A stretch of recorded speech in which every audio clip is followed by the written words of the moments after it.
Yeah. We had a brief conversation about White Lives Matter, the actual shirt, the slogan, All Lives, and you brought something to my attention, y'all did, that blew me away right now. Yeah. So there's a funny story. The federal trademark for White Lives Matter is not owned by Kanye West.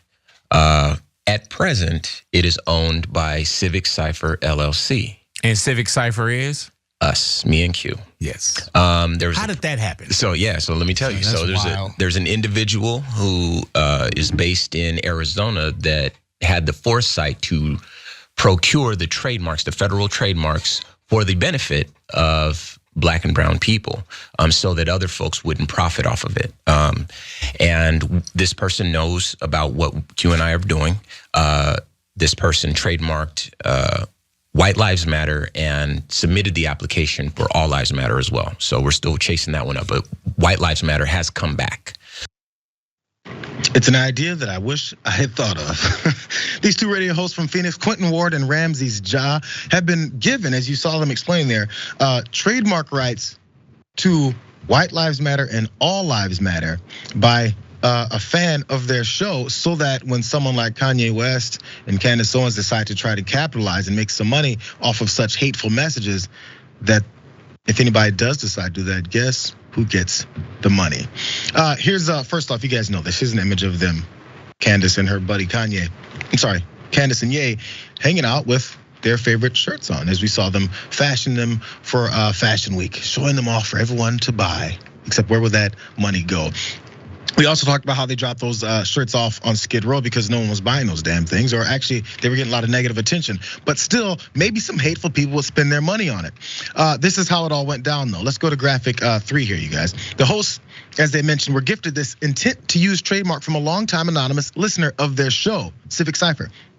This anonymous owner believed that the social justice-oriented radio hosts, whose show is nationally syndicated, would be able to leverage the phrase for Black causes though, such as helping to inject funding into local chapters of Black Lives Matter and the NAACP. Nothing like maybe hateful money going to something that's good, the exact opposite of the hate that people are trying to push, including Ye here as well. But also they did point out exactly what it is that they wanted to do with the phrase, and why this whole thing about Kanye being the artist and designer behind all this stuff is a bit of nothingness. Let's let them keep talking about it.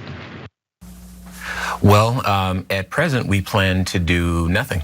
Nothing is plenty, as you can imagine. We have lawyers advising us on how to best protect the trademark. So it will not be used to hurt, harm, trigger any people. Seeing that phrase on a t-shirt, like imagine, I'd like to paint a picture, sitting on your porch, and someone walking up to your home with a Confederate flag over one shoulder, a Trump flag over the other shoulder, Make America Great Again hat on, a t-shirt that says White Lives Matter on the front, and that says slavery was a choice on the back. And imagine that person holding a bullhorn and saying through it, George Floyd was not killed by police, but he died from a drug overdose. Imagine how that would make you feel, and then explain to me why I should feel different because the person wearing all of that stuff is a creative genius. I think they have a pretty good point and a pretty damn good show. So again, the point being here is they're not gonna be using this to making money specifically. They're gonna do nothing with it. Let that just kind of die. What are your thoughts here, Jackson? I just think it's mind blowing how ineffective Kanye or Ye is. You know, because it's like whatever plan he had, whatever message he was really trying to convey, the end result is that he lost like half of what he worked for his whole life. And for the people who say, well, he was, constructing a way to get out of these deals. Like, why would Kanye want out of all of these huge deals? Why would he want that? These deals provided him with residual income that he didn't have to lift a finger for. Why would he want like 3/4 of the population to not take him seriously? Like you said, with the Confederate flag and the White Lives Matter shirt, well, what he's really trying to say is like, no, he's not. He's just stupid. You know what I'm saying? Like people who have no plan here. Yeah, there's no plan. It's like, people who have a message tend to get it off in a reasonable way. And lastly, nobody else in Kanye's position goes through the things that he goes through. And I mean, if that doesn't say everything, I don't know what does. Because Kanye's not there are people far wealthier than Kanye West, especially now. You know what I'm saying? But it's just like, does Jay-Z go through this? Jay-Z doesn't even talk to Kanye. What does that say? All the people who had real inside access to him when it really counted, they don't even speak to him. And it's like, well, that's what he wanted. Like, okay. So now who has access to him? As we saw the picture, he and Candace Owens standing shoulder to shoulder. Then also, apparently she and her husband trying to talk him into buying Parler, which he probably can't do anymore.